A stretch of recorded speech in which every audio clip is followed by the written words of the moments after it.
This video sponsored by EduCoast. EduCoast offers skill-based course in digital marketing, stock market, coding and more. நீங்க EduCoast ஆப்பை பத்தி தெரிஞ்சிக்க டிஸ்கிரிப்ஷனில் லிங்கை கொடுத்துருக்கேன், மறக்காம பாருங்க. The struggle to find courses that truly speak your language, it's finally over. Welcome to EduQuest, where learning is made just for you. At EduQuest, we bring you a wide range of online courses, from career building programs to skill boosting masterclasses, all in your regional language. Because we believe language should never be a barrier to success. Our courses are tailor-made after understanding what today's learners really need. So why wait? Start learning the smarter, simpler way only with EduQuest. Visit eduquest.courses and explore your next course today. And hey, don't miss out on our exciting offers and promotions. உங்கள் வாழ்க்கையில் அமைதி வேண்டுமா? உங்களது எண்ணங்களை கட்டுப்படுத்த விரும்புகிறீர்களா? இன்று நாம் பார்க்க போகிறோம் புத்தரின் வாழ்க்கையை மாற்றிய 5 நெஞ்சை நிமிர்த்தும் சிந்தனைகள். இவை வெறும் சொற்கள் அல்ல, வாழ்க்கையை மாற்றும் ஒளிக்கதிர்கள். புத்தரின் முதல் சிந்தனைகள், நீங்கள் என்ன நினைக்கிறீர்கள்? நீங்கள் என்ன நினைக்கிறீர்களோ அதுவாகவே ஆவாய். இந்த ஒரு வரி புத்தரின் வாழ்க்கையை மட்டுமல்ல, உங்கள் வாழ்க்கையை கூட மாற்றும் ஒரு சக்தி வாய்ந்த சிந்தனை. புத்தர் ஒரு முறை சொன்னார், எந்த மனிதனும் தனது எண்ணங்களை அடிப்படையாக வைத்துத்தான் வாழ்க்கையை கட்டமைத்து கொள்கிறான். அவன் என்ன நினைக்கிறானோ அதுவாகவே அவன் மாறுகிறான். இன்று நாம் பலரும் நம்மை பற்றிய எண்ணங்களை சரியாக வைத்திருக்க மாட்டோம். ஒரு தவறு நடந்தால் நான் ஒரு தோல்வியாளன் என்று நம்மையே குறை சொல்கிறோம். ஆனால் புத்தர் கூறுகிறார், நீங்கள் உங்கள் எண்ணங்களை மாற்றினால் உங்கள் வாழ்க்கையும் மாறும். மனதிலே எல்லாமும் பிறக்கிறது. ஒரு நல்ல எண்ணங்கள் உங்கள் வாழ்க்கையை ஒளிமயமாக்கும். ஒரு கெட்ட எண்ணம் உங்களை விழுங்கும் இருளாக மாறும். ஒரு நாள் ஒரு சிறுவன் புத்தரிடம் வந்தான். நான் வாழ்க்கையில் எதையும் சாதிக்க மாட்டேன் என்றான். புத்தர் அவனை நோக்கி, நீ எதையும் சாதிக்க மாட்டாய் என்பதற்கான ஆதாரம் என்ன? சிறுவன் பதிலளிக்கவில்லை. புத்தர் மெதுவாக சொன்னார், நீ நம்பும் விஷயமே உன்னை உருவாக்கும். நீ உன்னை ஒரு தோல்வியாக நினைத்தால் அதுவே உன் எதிர்காலம். உங்கள் எண்ணங்களை நீங்கள் கட்டுப்படுத்திக் கொள்ளுங்கள். தினமும் ஒரு நல்ல எண்ணத்துடன் நாளை தொடங்குங்கள். நினைவில் கொள்ளுங்கள், நீங்கள் என்ன நினைக்கிறீர்களோ அதுவாகவே நீங்கள் ஆவீர்கள். ஆகவே இன்று நல்லதாய் எண்ணுங்கள், உங்கள் எதிர்காலம் அதுபோல நல்லதாய் அமையும். புத்தரின் இரண்டாவது சிந்தனை, கோபம் நம்மையே எரிக்கும் தீ. ஒரு மனிதன் கோபத்தில் அடைந்த வெறி சொற்கள் அடுத்தவன் மனதில் காயம் செய்யலாம். ஆனால் அந்த வெறி சொற்கள் பிறக்கும் முன்பே அந்த மனிதன் தான் முதலில் எரிந்து விடுகிறான். இந்த கோபம் நம்மையே எரிக்கும் ஒரு தீ. இதை பற்றி தான் புத்தர் சொல்லியிருக்கும் வாழ்க்கை சிந்தனையை இன்று நம்மால் பகிர்ந்து கொள்ளப் போகிறோம். புத்தர் சொன்னார், கோபம் என்பது நாம் சுமக்கப்படும் ஒரு செம்பண்டம் போல. நாம் அதை எடுத்து எரிக்க நினைக்கிறோம், ஆனால் அது முதலில் நம்மையே சுடுகிறது. ஒரு சீடன் புத்தரிடம் கேட்டார், பகவான், கோபத்தை என்ன செய்வது? புத்தர் அமைதியாக சிரித்தார். நீ ஒரு உருகும் அகங்காரத்தை கையில் வைத்திருக்கிறாய் என்றால் அது யாரை சுடும்? உன்னைத்தான் அல்லவா? கோபம் என்பது எப்பொழுதும் இரண்டாவது நபருக்கு விடப்பட்ட வேண்டிய விஷயம் என்று நாம் நினைக்கிறோம். ஆனால் உண்மையில் அந்த விஷயம் நம்மையே மெதுவாக நசுக்கி விடுகிறது. உண்மை கதை, கோபத்தில் இருந்த ஒரு வாழ்க்கை. ஒரு கிராமத்தில் வசித்த ராகவன் மிகவும் நேர்மையான நல்லவனாக இருந்தான். ஆனால் ஒருமுறை கோபத்தை கட்டுப்படுத்த முடியாதவன் சிறிய விஷயத்தில் கூட வெடித்து விடுவான்.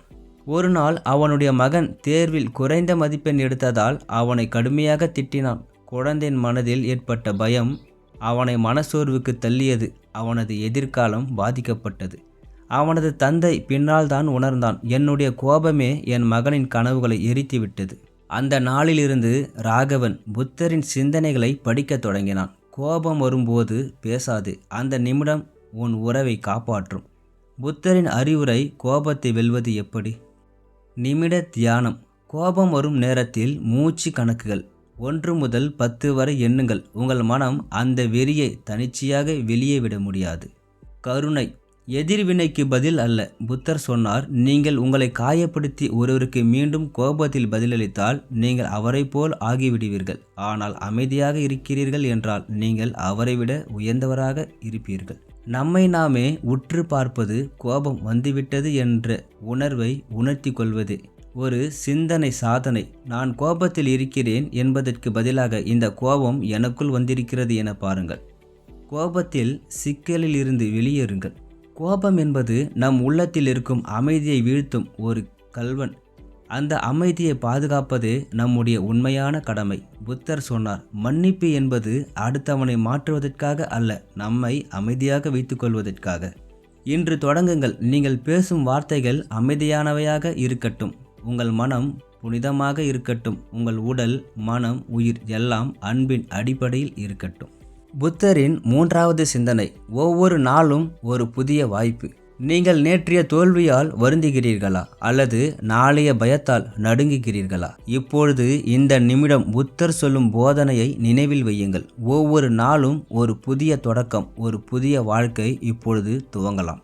பழையதை பற்றி கவலைப்படாதே, எதிர்காலத்தை பற்றி கனவுகளிலும் வாழாதே. இன்றைய நிமிடத்தில் வாழ கற்றுக்கொள். ஒவ்வொரு நாளும் அது ஒரு புதிய வாய்ப்பு என்பதை நாம் மறந்து விடுகிறோம்.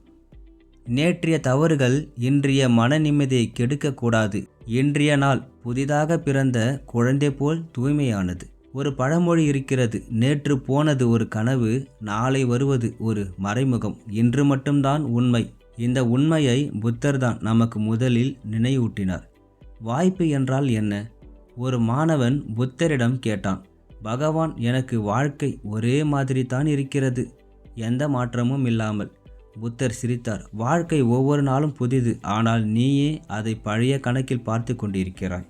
அவனுக்கு ஒரு உதாரணம் கூறினார், நீ ஒரு காகிதம் எழுதி வைத்திருக்கிறாய், பின்பு மறுநாள் அதே காகிதத்தையே வாசித்து கொண்டே இருக்கிறாய்.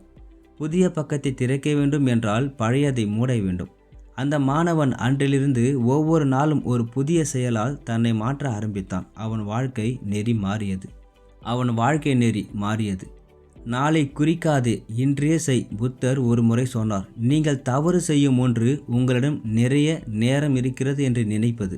வாய்ப்பு நாளைக்கு வரும் என்று நம்புகிறோம், ஆனால் வாய்ப்பு நாளைக்கு இல்லை, இன்றே வருகிறது. ஒரு விதை எப்பொழுது நமக்குள் விழுகிறது என்பது முக்கியமல்ல, நாம் அதை நன்றாக பராமரிக்கிறோமா என்பதுதான் முக்கியம். ஒவ்வொரு காலையில் விழிக்கும் போது உங்கள் உள்ளத்தில் சொல்லுங்கள், இன்றுதான் வாழ்க்கையில் முதல் நாள், இது என் வாழ்க்கையை மாற்றும் நாள். புத்தர் சாமானிய வாழ்விலிருந்து வெளியேறிய நாள். அவர் சொன்னார், நான் என் வாழ்க்கையில் உண்மையான அர்த்தத்தை காண விரும்புகிறேன், நான் இப்பொழுது தான் தொடங்குகிறேன். அவர் ராஜாவின் மகனாக இருந்தாலும் அரச மகிமையை விட்டுவிட்டு வெறும் வழிபோக்கனாக துவங்கினார். அது ஒரு நாள்தான், ஆனால் அந்த நாள்தான் உலகம் முழுவதும் புத்திசாலித்தனத்தை பரப்பிய நாள். நீங்கள் எப்பொழுது துவங்குகிறீர்கள் என்பதுதான் முக்கியம், எப்பொழுது முடிவெடுக்கிறீர்கள் என்பதுதான் வாழ்க்கையை மாற்றும். நேற்று எதுவாக இருந்தாலும் பரவாயில்லை, நாளை எப்படி இருக்கும் என்பது யாருக்கும் தெரியாது, இன்றுதான் உண்மையான பொக்கிஷம். புத்தர் சொன்னார், ஒவ்வொரு காலையும் நாம் புதிதாக பிறக்கிறோம், இன்று நாம் செய்யும் செயல்தான் முக்கியமானது. இப்பொழுது முடிவெடுங்கள். நீங்கள் எழுத விரும்பும் புத்தகம் இன்றே தொடங்குங்கள். நீங்கள் மன்னிக்க வேண்டியவரை இன்றே மன்னியுங்கள். உங்கள் கனவுகளை நோக்கி இன்றே ஒரு கட்டத்தை எடுங்கள். புத்தரின் 4வது சிந்தனை, அமைதி. அமைதி வெளியே அல்ல, உள்ளுக்குள். புத்தரின் 4வது சிந்தனை, அமைதி. அமைதி வெளியே அல்ல, உங்களுக்குள். நீங்கள் அமைதியை வெளியே தேடுகிறீர்களா? புத்தர் சொல்கிறார், அமைதி என்பது வெளியில் கிடைப்பதல்ல, அது உங்களுக்குள் தான். இன்று இந்த பயணத்தில் உங்களுக்குள் இருக்கும் அந்த அமைதியை உணரப்போகிறோம். அமைதி என்பது என்ன? புத்தர் கூறுகிறார், அமைதி உங்களுக்குள் இருந்து வருகிறது, அதை வெளியே தேடாதீர்கள். நாம் நினைப்பது போல அமைதி என்பது ஒரு இடம் அல்ல, அது ஒரு மனநிலை. காட்டில் இருக்கும்போது அமைதியாக இருக்கலாம், ஆனால் உங்கள் உள்ளம் குழப்பத்தில் இருந்தால் எந்த காட்டிலும் அமைதி அளிக்க முடியாது. அமைதி என்பது வெளிப்புற சூழல் அல்ல, அது உங்களின் உள்ளுரை அமைதி. வெளியில் தேடும் அமைதி நிஜமா? ஒரு நாள் ஒரு இளைஞன் புத்தரை சந்தித்தான். அவன் சொன்னான், பகவான், எனக்கு தெற்கு பக்கம் அமைதியாக இருக்குமென எண்ணி சென்றேன், இல்லை. பின்னர் வடக்கு போனேன், அங்கேயும் அமைதி இல்லை. புத்தர் சிரித்தார், நீ எங்கு சென்றாலும் உன் மனதை எடுத்துக்கொண்டு தான் செல்கிறாய். அது அமைதி இல்லாமல் இருந்தால் எங்கு சென்றாலும் அமைதி வராது. நீ வெளியே அமைதியை தேடுகிறாய், ஆனால் உன் உள்ளத்தை பார்த்தால் அதில் ஏற்கனவே அமைதி உள்ளது. அமைதி அடைவது எப்படி? புத்தர் நமக்கு அமைதியை அடைவதற்கான 3 வழிகளை கூறுகிறார். 1. மனதை கடந்து பார்க்க கற்றுக்கொள். உங்கள் மனதை கட்டுப்படுத்துங்கள், இல்லையெனில் அது உங்களை கட்டுப்படுத்தும். தவறான எண்ணங்களை அடக்க வேண்டியது முதலில். 2. மன்னிப்பதை பழகுங்கள். சினம், துக்கம், பழிவாங்கும் எண்ணம் இவை அமைதியின் எதிரிகள். 3. தியானம். உங்கள் உள்ளத்துடன் உரையாடுங்கள். புத்தர் தியானத்தில் மூலம்தான் ஞானத்தை அடைந்தார். எப்பொழுதும் வெளி உலகத்தின் சத்தங்களை நிறுத்துங்கள். உங்கள் உள்ளத்தில் அமைதியை கேளுங்கள். அமைதி ஒரு தினசரி பயிற்சி. அமைதி என்பது ஒரே நாளில் கிடைக்கிற சாதனை அல்ல, அது ஒரு பயிற்சி. காலையில் எழுந்தவுடன் 5 நிமிடங்கள் சும்மா அமருங்கள். உங்கள் மூச்சை கவனியுங்கள். உங்கள் உள்ளம் கூறும் சின்ன சத்தங்களை கேளுங்கள். இதுதான் உண்மையான அமைதி. உங்களை மற்றவர்களிடம் இருந்து தனியாக இல்லை, உலகின் எல்லா உயிர்களுடன் ஒன்றிணைந்து இருப்பதை உணர்வது. இன்று நீங்கள் அமைதியை தேடுகிறீர்கள் என்றால் சற்றே நிமிர்ந்து கொள்ளுங்கள். உங்கள் மூச்சை உணருங்கள். உங்கள் உள்ளம் நிம்மதியாக இருக்கிறதா என்பதை கேளுங்கள். 1000 வெறுமை வார்த்தைகளில் அமைதி அளிக்கும் ஒரு வார்த்தை மேலானது. அந்த ஒரு வார்த்தை அமைதி. இன்று உங்கள் உள்ளத்தில் இருக்கட்டும். நீங்கள் விரைவில் பேசும் வார்த்தைகளில் அமைதி இருக்கட்டும். நீங்கள் நடக்கும் பாதையில் அமைதி இருக்கட்டும். உங்கள் வாழ்வில், உங்கள் உயிரிலும் அமைதி இருக்கட்டும். புத்தரின் 5வது சிந்தனை, உங்களை மீட்பது நீங்கள்தான். இந்த உலகத்தில் யாரும் உங்களை நிஜமாக மீட்பதில்லை. உங்கள் வாழ்க்கையை மாற்ற ஒரு நபர் இருக்கிறார். அவர் யார் என்றால் நீங்கள்தான். நாம் வாழும் இந்த உலகம் அதிகமாக நம்மை மரியாதை செய்யாது. நாம் தவறினால் சிரிக்கும், வெற்றியடைந்தால் கைத்தட்டும். இது புத்தர் சொன்ன உலக உண்மை. அவர் வாழ்க்கை முழுவதும் ஒரு விஷயத்தை நமக்கு கூறியிருக்கிறார். தன்னைத்தானே மீட்டுக்கொள், இல்லையெனில் வேறு யாரும் உன்னை மீட்டுவிட மாட்டார்கள். இந்த வார்த்தை வெறும் சிந்தனை அல்ல, இது ஒரு சக்தி வாய்ந்த வாழ்க்கை மாற்றும் உண்மை. ஒரு சமயம் ஒருவர் புத்தரிடம் ஒரு கேள்வி கேட்டார். பகவானே, என்னுடைய வாழ்க்கையில் நிறைய பிரச்சனைகள் இருக்கின்றன. என் குடும்பம் புரியவில்லை, நண்பர்கள் ஏமாற்றுகிறார்கள். நான் என்ன செய்ய வேண்டும்? புத்தர் மெதுவாக சிரித்தார். அவர் சொன்னார், உன்னை நீயே மீட்பாய். மற்றவர்கள் காட்ட வழி மட்டுமே செய்வார்கள். அதாவது நம்மை யாரும் காப்பாற்றுவதில்லை. அவர்கள் என்ன செய்ய முடியும்? ஒரு வார்த்தை சொல்லலாம், ஒரு உதவிக்கரம் நீட்டலாம், ஒரு வழியை காட்டலாம். ஆனால் அந்த பாதையில் நடக்க வேண்டியது நாம் தான். நீங்கள் யாராக இருக்க விரும்புகிறீர்களோ அதற்கான தொடக்கம் உங்கள் எண்ணத்தில்தான். நீங்கள் நம்பினால் மட்டுமே நீங்கள் வாழ்க்கையில் முன்னேற முடியும். நம்பிக்கையில்லாமல் நீங்கள் எதையும் துவக்க முடியாது. நான் முடியுமா என்ற சந்தேகம், நான் ஏன் மட்டும் தோல்வி அடைகிறேன் என்ற பயம், இவை உங்கள் எதிரிகளை விட மிகவும் ஆபத்தானவை. ஒரு சிறு கதை, பச்சை விதை. ஒரு சிறு கிராமத்தில் தன்னை மாற்ற ஆசைப்பட்ட ஒரு சிறுவன். அவனிடம் எல்லாம் இல்லாத நிலை, ஆனால் மனதில் நம்பிக்கை இருந்தது. அவன் தினமும் ஒரு மரத்திற்கு தண்ணீர் ஊற்றினான். ஏராளமானவர்கள் அவனை கேலி செய்தார்கள். நான் ஒவ்வொரு நாளும் தேடி தேடி உழைத்தேன். கடந்த காலம் என்னை சோதித்தது. ஆனால் என் உள்ள குரல் நீயே உன்னை மீட்பாய் என்று சொன்னது. அந்த சிறுவன் நாள்களில் ஒரு நாள் அதன் நிழலில் பலரை அமர வைத்தான். அவன் வெற்றி பெற்றான். இது யாரால்? அவனுடைய முயற்சி, நம்பிக்கை, அவனுடைய சுய நம்பிக்கையால். புத்தர் கூறியிருக்கும் ஒரு அழகான சிந்தனை. வாழ்க்கையில் ஒருவன் தன்னையே நண்பனாக்கி கொண்டால் அவனுக்கு மற்றவர் தேவையில்லை. இது என்ன அர்த்தம்? நீங்கள் உங்களை நேசிக்காமல் மற்றவர்களை புரிந்து கொள்ள முடியாது. நீங்கள் உங்களை மதிக்காமல் உலகம் உங்களை மதிக்காது. நீங்கள் உங்களை மீட்பதற்கான பயணத்தை இன்றே துவங்கலாம். இதோ புத்தரின் பாதையில் அடிக்கடி பரிந்துரைக்கப்படும் 5 முக்கிய செயல்கள். 1. தியானம். தினமும் 10 நிமிடம் உங்களுடன் இருக்கவும். 2. நன்றியுடன் வாழ்தல். நீங்கள் பெற்றுள்ளவற்றை பாராட்டுங்கள்.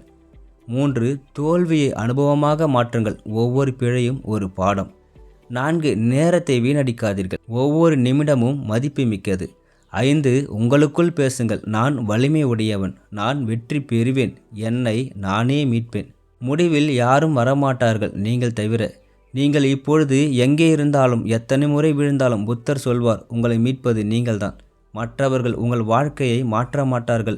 உங்களின் எண்ணங்கள், நம்பிக்கை, செயல் இவையே உங்களை வெற்றிக்கு கொண்டு செல்லும். இந்த வீடியோ உங்களிடம் பேசியிருந்தால் ஏற்கனவே உங்கள் மீட்பு ஆரம்பமாகியுள்ளது. இந்த வீடியோ உங்களுக்கு பிடிச்சிருந்தால் லைக் பண்ணுங்க, மற்றவர்களுடன் பகிரவும். மேலும் புத்தரின் சிந்தனைகளை அறிய சப்ஸ்கிரைப் செய்யவும்.